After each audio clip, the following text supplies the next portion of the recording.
Hello বন্ধুরা, আপনারা দেখছেন মৌরি গাছ কেমন হয়।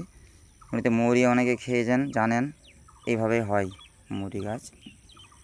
এর পাতাগুলো কিছুটা এই যে শুকনো হয়ে গিয়েছে, সবুজ সবুজ রঙের হয়। এইভাবে দেখুন মৌরি কীভাবে হয়।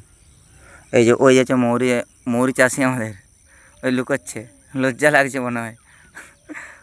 মৌরি খুব সুন্দর হয়েছে। যাই হোক, দেখছেন মৌরির সাইজ, মৌরির দানাগুলো দেখুন, খুব মোটা মোটা হয়েছে, ফলন খুব ভালো হয়েছে। মানে হয়তো চাষিটা চেক করে দেখছিল মৌরিটা কেমন ফলন হয়। এখানে দেখুন মৌরি চাষ।